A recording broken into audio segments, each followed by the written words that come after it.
우리 한번 서로 인사 나누겠습니다. 잘 오셨습니다. 반갑습니다.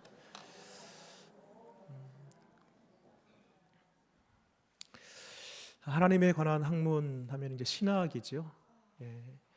신학에도 여러 방향들이 있습니다.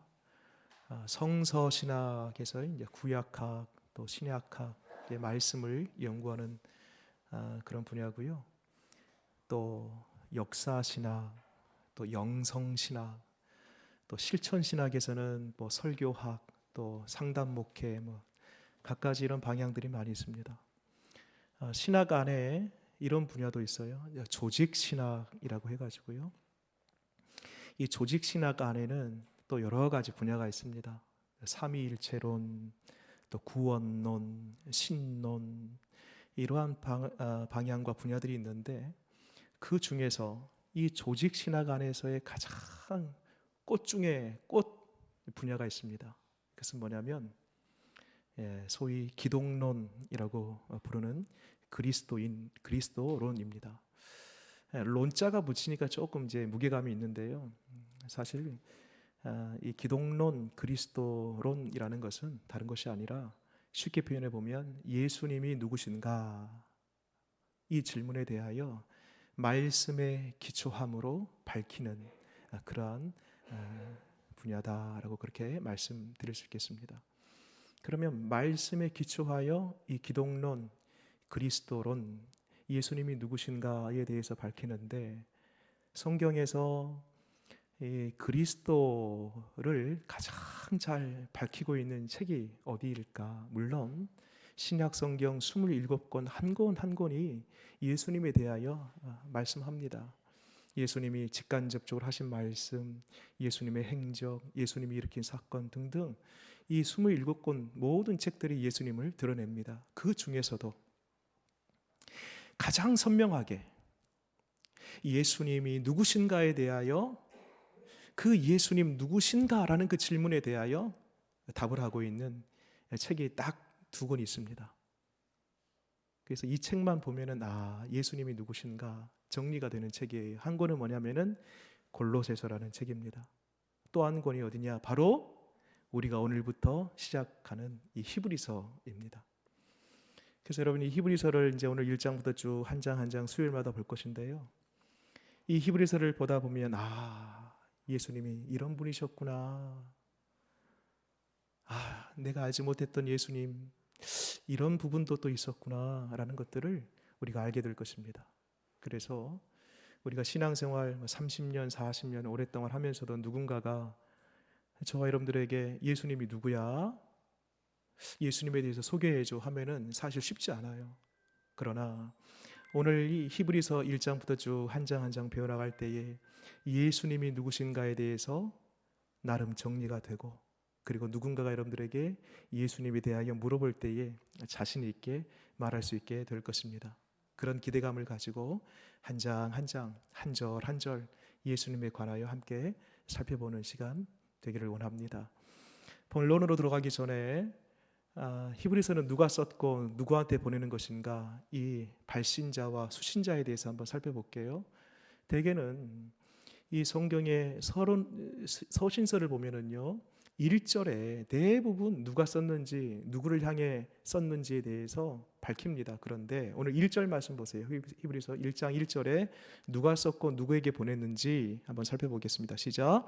옛적에 선지자들을 통하여 여러 부분과 여러 모양으로 우리 조상에게 말씀하신 하나님이 여러분 찾으셨습니까? 누가 썼어요? 어디에 보내요? 알 수가 없죠. 몰라요. 누가 썼는지 또 어디에 보냈는지. 그런데 그래서 이제 처음에 이 초기에 이 히브리서가 정경으로 들어올 것인지 27권 안에 들어올 것인지에 대해서 논란이 좀 있었습니다. 누가 썼는지도 모르고 어디에 보냈는지도 몰라서 지금 이 작자 미상인데 어찌 이게 성경에 들어올 수 있는가 그런 논란이 있는데요.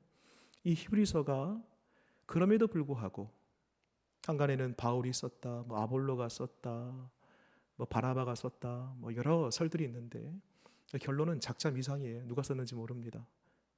그럼에도 불구하고 어떻게 성경 안에 들어올 수 있었을까? 그 이유는 두 가지입니다. 하나는 어느 책보다도 예수 그리스도를 이보다 더 선명하게 나타내는 책이 없다. 그게 첫 번째 이유고요. 또 하나는 이 히브리서를 읽는 사람들마다 신학에 유익이 생깁니다. 그래서 믿음이 더 한껏 더 자라나고요. 성장이 일어나고요. 그렇기 때문에 이 두 가지 이유가 결정적으로 이 히브리서가 정경 안에 들어올 수 있게 되었던 것입니다. 자, 그러면 다시 한번 1절 말씀 보세요. 1절에 이제 천천히 한 절씩 본론으로 들어가 볼게요. 옛적에 선지자들을 통하여, 선지자들 예를 들어서 모세, 엘리야, 에레미야, 이사야, 호세야 등등의 여러 선지자들을 가리킵니다. 구약에 나와 있는 선지자예요. 여러 부분과, 여기서 여러 부분이라는 것은 인물별, 시대별, 각각 별로라는 뜻이고요. 그 다음에 여러 모양으로, 이 말은 하나님께서 직접 말씀하실 때도 있었고 환상과 꿈을 통하여 자연물을 통하여 이렇게 말씀하셨다는 겁니다. 그게 바로 여러 모양이에요. 정리해 보면 1절은 이와 같습니다. 잠깐 저를 보실래요?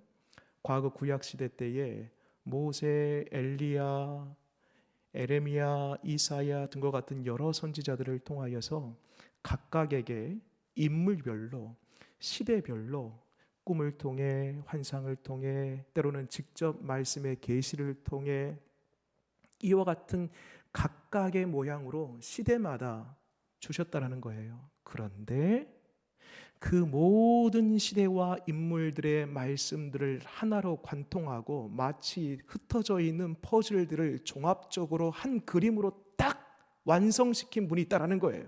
누구냐? 2절입니다. 볼까요? 같이 읽겠습니다. 시작. 이 모든 날 마지막에는 아들을 통하여, 잠깐만요. 아들을 통하여 할 때 이 헬라어 뜻이 관통하다, 완성되다라는 뜻이 있습니다. 그래 1절에 부분적으로 인물별로 시대별로 조금씩 조각조각 주신 것들을 2절에서 예수 그리스도를 통하여서 이 모든 것이 합하여지고 완성이 되었다는 것입니다. 누굴 통해서요? 아들을 통해서 예수 그리스도 있습니다. 좀 더 읽어보겠습니다. 시작. 우리에게 말씀하셨으니 이 아들을 만유의 상속자로 세우시고, 만유의 상속자라는 것은요, 보이는 세계와 보이지 않는 세계, 현실의 세계와 내세의 세계, 그 모든 세계를 가리키는 것이 만유예요. 그 다음에 또 그로 말미암아 모든 세계를 지으셨느니라. 그분이 바로 창조주라는 겁니다. 창조주이시고 또 보이는 세계, 보이지 않는 세계를 통치하시고 주장하시는 예수 그리스도를 통하여서 구약 시대에 부분적으로 말씀하셨던 그 모든 말씀을 마치 실이 관통하여서 구슬을 꿰매듯이 하나로 예수 그리스도가 모든 것을 완성하였다라는 것입니다. 자, 그분이 누구신가? 이제 구체적으로 3절 말씀 보니까요, 4가지로 말씀하세요. 펜이 있으시면은 밑줄을 그으면서 번호를 한번 달아보시기 바랍니다. 누구신가? 그분이 이는 하나님의 영광의 광채요. 1번, 그분이 영광의 광채랍니다. 하나님의 그 본체의 형상이시라 돼 있고, 그 또 이어서 말씀 보니까요, 말씀으로 만물을 붙드시는 분이다. 또 세 번째로는 죄를 정결하게 하시는 일을 하셨다. 마지막 4번째로 그분은 어디 계시는가? 높은 곳에 계신 지극히 크신 이의 어디에 계신대요? 우편에 앉으셨느니라. 여러분, 우편이라는 것은요, 그저 내 오른쪽 왼쪽 위치를 뜻하는 것이 아니고요, 하나님 우편에 앉아있다는 것은요, 오른편은 동등한 위치를 가리켜요. 고로 하나님 우편에 앉아 계시다는 건요, 하나님과 같은 위치, 같은 신분, 같은 수준, 같은 자리에 계신다는 거예요. 그게 바로 우리 예수님이 하나님 우편에 앉아 계신다라는 의미입니다. 그 다음 말씀 보니까요, 여기서 끝나지 않습니다. 뒤에 비교를 하는데 누구하고 비교하는가 봤더니 4절 말씀 또 읽어볼까요? 시작. 그가 천사보다 훨씬 뛰어남은 그들보다 더욱 아름다운 이름을 기업으로 얻으심이니. 자, 이제 저를 보세요, 여러분. 구약 성경에 보면 천사들의 활약상이 있습니다. 몇 가지 예를 들어보면 아브라함 시대 때에 그 아브라함의 조카 롯을 이 소돔과 고모라 땅에서 구출해내는데 결정적인 역할을 했던 존재가 누구냐면 이 천사입니다. 또 모세 시대 때에 10가지 재앙, 마지막 10번째 재앙이 그 장자의 죽음 아니겠습니까? 애굽과 온 그 전역에 피바람이 불 때에 이스라엘 그 백성들에게 어린 양을 잡고 그 피를 임방과 문설주에 발라 구원의 소식을 전해주었던 존재가 누구냐면 천사입니다. 또 야곱의 시대에 야곱으로부터 야곱이 이스라엘 되기까지 결정적인 역할을 했던 존재가 역시 천사입니다. 다니엘에게 앞으로 다가올 세계에 대해서 예언해 주었던 존재가 바로 천사입니다. 그 다니엘의 생명을 부지하게 했던 존재가 천사입니다. 이렇게 구약 성경 곳곳에 천사가요 굉장한 활약을 합니다. 그래서 이 구약 성경을 믿는 유대인들에게는요 천사는 누구냐? 천사 이꼴 하나님. 하나님과 거의 동등돼요. 그래서 구약 성경을 보면은요 천사가 나오는 그 자리에 하나님이 나온 그 자리에 천사와 하나님을 거의 동등하게 그 단어를 씁니다. 그 정도로 유대인에게 있어서는 이 천사의 위치는 월등한 위치요 하나님과 거의 대등한 존재라는 겁니다. 심지어 신약 성경을 보면은요 스데반 집사가 설교하는 장면이 있습니다. 사도행전을 보면은요 거기에 이 스데반이 뭐라고 하냐면 이런 표현을 합니다. 너희는 누구냐면 지금 돌을 하나씩 다 들고 스데반 집사 그 핍박 현장에 그 돌을 쳐 죽이려고 했던 그 사람들을 가리키는 거예요. 너희는 스데반 집사가 뭐라고 하냐면 천사가 전한 율법을 받고도 지키지 아니하였도다 이런 얘기를 해요. 천사가 전하여 준 율법? 여러분 유대 사람들에게 이스라엘 백성들에게 율법을 누가 전해줬어요? 모세 아닙니까? 스데반 집사가 뭐라고 하냐면 모세가 전하여 준 율법을 이라고 표현하지 않고 천사가 전하여 준 율법이라고 표현합니다. 스데반 집사 그 시대에도 여전히 하나님과 천사와 이 하나님을 거의 대등한 관계 속에서 바라보는 인식이 있었다는 것이에요. 그러다 보니까 그 시점으로 해서 조금씩 이 개념이 변질되어서 어디까지 가게 되냐면 천사를 숭배하는 천사 숭배 사상까지 가게 됩니다. 그래서 사도 바울이 그 천사 숭배 사상이 가장 강력했던 골로새 교회를 향해서 이와 같이 책망합니다. 골로새서 2장 18절에 여러분 들어보세요. 아무도 꾸며낸 겸손과 천사 숭배를 이유로 너희를 정죄하지 못하게 하라. 그가 그 본 것에 의지하여 그 육신의 생각을 따라 헛되이 과장되고 이런 표현을 합니다. 그러니까 꾸며낸 겸손과 천사 숭배를 이런 표현이 나와요. 꾸며낸 겸손, 천사 숭배 서로 상관관계가 있는데요. 이런 거예요. 아니 어찌 육신을 가지고 있는 인간이 영적인 차원에 계시는 하나님과 어떻게 소통할 수 있느냐? 어찌 직접 고할 수가 있느냐? 중간에 매개체가 있어야 되지 않겠느냐? 어찌 우리 인간이 흙으로 지은 육신을 가지고 있는 인간이 차원 다른 초월자이신 분께 어떻게 직접 고할 수 있느냐? 중간에 매개체가 필요한데 그 매개체가 누구냐면 바로 천사다. 그래서 천사를 잘 어루고 달라고 천사에게 나아가서 천사가 직접 하나님께 고하도록 하는 것, 그것이 맞다라고 주장한 사람들이 천사 숭배 사상자들입니다. 여러분, 이게 참 듣기에는 이게 맞는 말 같아요. 겸손한 표현 아니겠습니까? 어찌 우리가 초월자이신 차원 다르신 하나님 앞에 어떻게 직접 우리가 아뢰 수 있는가? 그 중간 매체인 천사에게 잘 부탁해서 말씀을 고하도록 하자. 겸손해 보이잖아요. 근데 바울은 뭐라고 하냐면 그거 꾸며낸 겸손이다 라고 말하는 것입니다. 여러분, 이 천사 숭배 사상, 이와 같은 이 잘못된 신학 사조가요, 그때만 있는 것이 아니고요, 오늘날 우리가 신앙생활하고 있는 이 시대에도 은근슬쩍 들어와서요, 꼭 우리가 이름 붙이기를 천사 숭배 사상은 아니더라도 우리 안에 잘못된 신학의 사조들이 흘러 들어왔음을 보게 됩니다. 율법화, 종교화, 이를 통하여서 공적주의가 나오죠. 말하자면 내 힘, 내 성실, 나의 노력, 내 열심으로 의를 이루어서 하나님의 이름을 빙자하여 자기의 이름을 드러내는 것이죠. 이게 공적주의, 종교의 율법화, 종교화 되는 것이지요. 늘 우리가 이 부분은 주의하고 조심해야 되는 것입니다. 여러분, 오직 우리에게 의인은 한 분이십니다. 예수 그리스도밖에 없음을 믿으시기 바랍니다. 내세울 게 없습니다.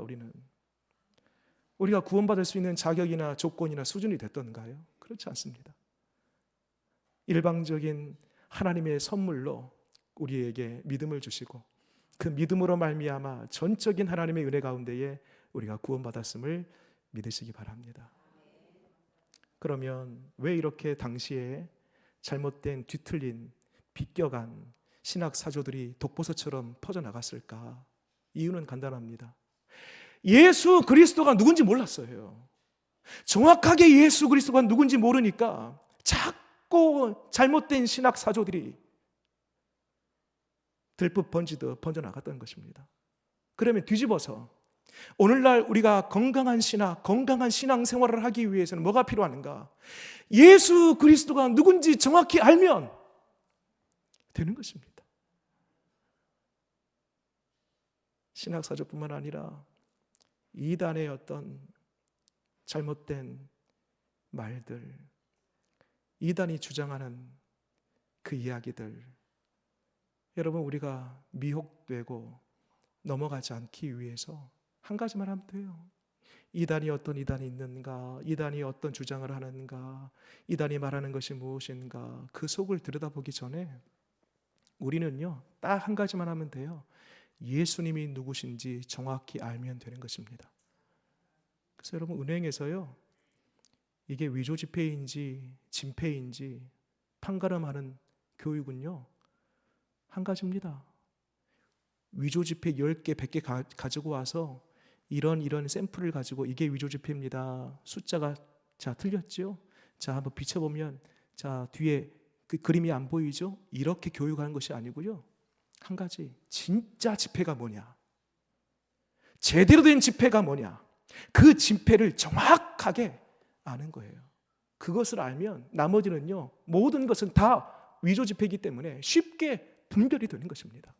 그런 것처럼 오늘날 이 시대 가운데에서 이 수많은 잘못된 신학 사조와 잘못된 이단 사설과 잘못된 우리의 신앙의 근간을 흔드는 주장들이 우리에게 들려올 때에 우리는요, 그 가운데에서도 흔들림 없이 굳건하게 심지 견고하게 믿음의 길을 갈 수 있는 것은 예수 그리스도가 누구신지 정확하게 아는 것입니다. 조금 더 덧붙여서 말씀드립니다. 그러면 천사가 누구인가? 밑에 말씀 볼까요? 5절입니다. 읽겠습니다. 시작. 하나님께서 어느 때에 천사 중 누구에게 너는 내 아들이라 오늘 내가 너를 낳았다 하셨으며 또 다시 나는 그에게 아버지가 되고 그는 내게 아들이 되리라 하셨느냐. 여러분, 이 말씀은요, 시편 2편 7절에 있는 말씀을 그대로 인용해 온 것입니다. 시편 2편은 다윗의 시예요.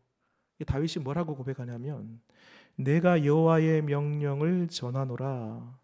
여호와께서 내게 이르시되 너는 내 아들이라. 오늘 내가 너를 낳았도다. 여러분, 이 음성을 다윗이 들어요. 여러분, 오해하지 마세요. 내가 너는 내 아들이라 할 때에 하나님이 다윗에게 너는 내 아들이라 라고 한 것이 아니에요.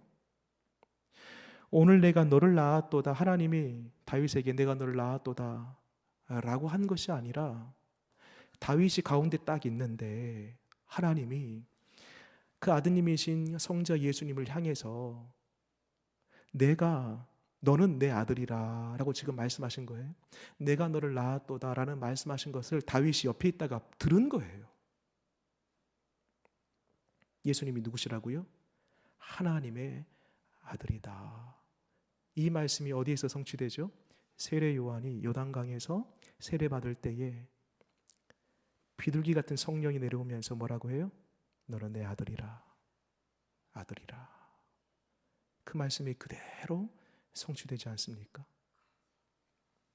또 사무엘하 7장 14절 말씀 보게 되면 나는 그에게 아버지가 되고 그는 내게 아들이 되리니, 이런 표현이 있어요. 마찬가지로 이 다윗의 이야기입니다. 다윗이 또 들은 거예요. 하나님이 성자 예수님을 향해서 너는 내 아들이라 라는 이야기를 들은 거예요. 그렇습니다, 여러분. 지금 천사와 예수님을 비교할 때에 많은 유대인들은 천사와 하나님을 동등되이 여겼고 하나님이나 천사나 비슷한 존재 아닌가라고 생각했지만 이 히브리서 말씀을 통하여서 분명하게 정리합니다. 우리 예수님은 천사보다 뛰어난 정도가 아니고 훨씬 뛰어난 차원 다른 존재시다. 제일 마지막 14절 뭐라 그래요? 그럼 천사가 누군가? 봤더니요 14절 읽겠습니다. 시작. 모든 천사들은 섬기는 영으로서 구원받을 상속자들을 위하여 섬기라고 보내심이 아니냐. 구원받은 상속자가 누구예요? 우리입니다. 우리. 그러니까 천사는 하나님과 견줄 그 정도 대상이 아니고 구원받은 상속자, 바로 저와 여러분들을 위하여 존재하는 하나님의 피조물이다 라는 것입니다. 그러면서 오늘 1장에서는요 계속해서 누구를 드러냅니까? 예수 그리스도, 그분이 바로 영광의 주님, 구원의 주님, 만유의 주님, 창조 주님, 천사보다 훨씬 뛰어나신 주가 바로 그리스도이시다 라는 것을 드러냅니다. 마지막으로요, 이 히브리서가 쓰여질 당시의 시대를 가만히 보면은요, 초대 그리스도인들이 굉장한 로마로부터의 핍박을 받고 있던 시대였습니다. 유대인들이 있는데요, 크게 세 종류의 유대인들이 있어요. 한 종류는 전통 유대인들입니다.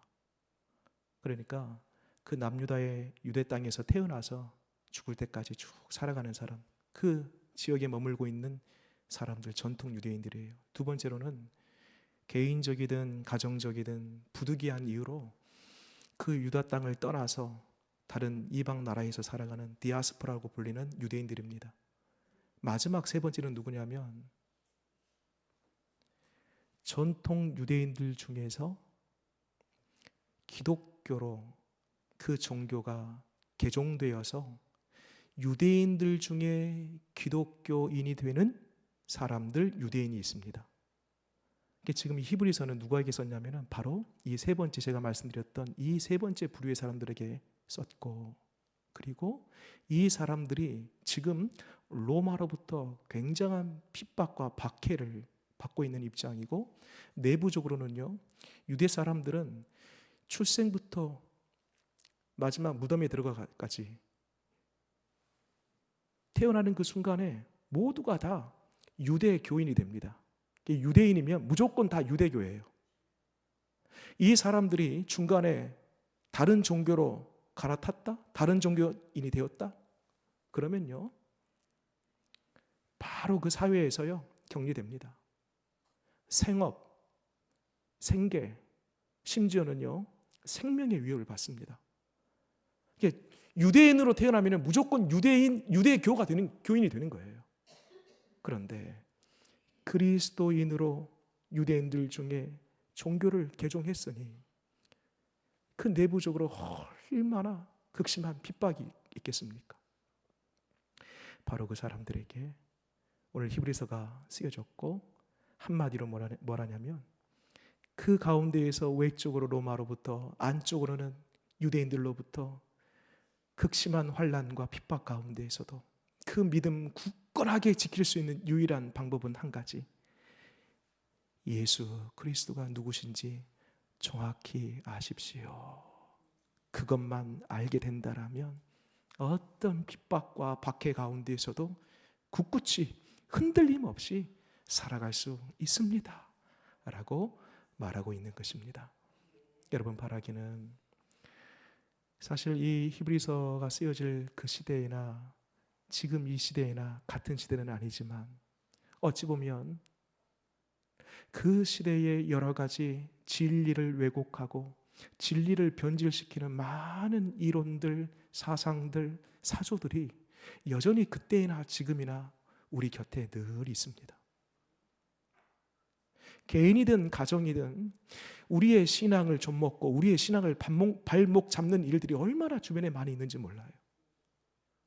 여러분, 그때마다 오늘 이 히브리서 1장의 말씀을 꺼내어 들고 예수님이 누구신가? 예수님은 창조주요, 만유의 주요, 유일한 구원자요, 천사보다 훨씬 뛰어나신 분이요, 하나님이다 라는 이 사실을 붙듦으로 말미암아 믿음 견고하게 서서 흔들림 없는 신앙생활 하시는 저와 여러분 되기를 바랍니다. 기도하겠습니다.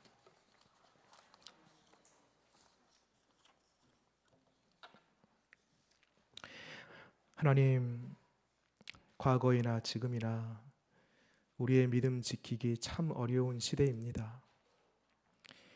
그렇지만 흔들리는 믿음, 약해지는 믿음을 다시 바로잡고 견고한 믿음, 심지 견고한 신앙생활로 나아갈 수 있는 길은 예수님을 바로 아는 것인 줄 믿습니다.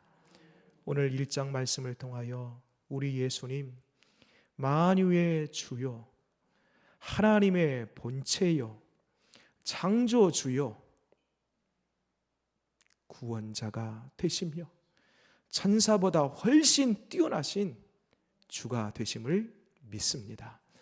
바로 예수님이 나와 함께하고 계시고 그 예수님을 통하여서 오늘도 구원의 역사가 우리 삶 가운데에 일어나게 될 줄 믿사오니 이 믿음 가지고 끝까지 흔들림 없는 신앙생활 할 수 있도록 도와주시옵소서. 많은 세상의 소리가 우리의 신앙을 가로막고 우리의 믿음 생활의 발목을 잡습니다. 주님, 우리로 하여금 잘 분별하게 하시고 그때마다 예수 그리스도, 그분이 누구신가에 대하여 정확히 답을 하고 그 믿음 가지고 거뜬히 일어나고 해결하고 돌파하면서 믿음을 잘 지켜갈 수 있도록 도와주시옵소서. 예수님 이름으로 기도드립니다.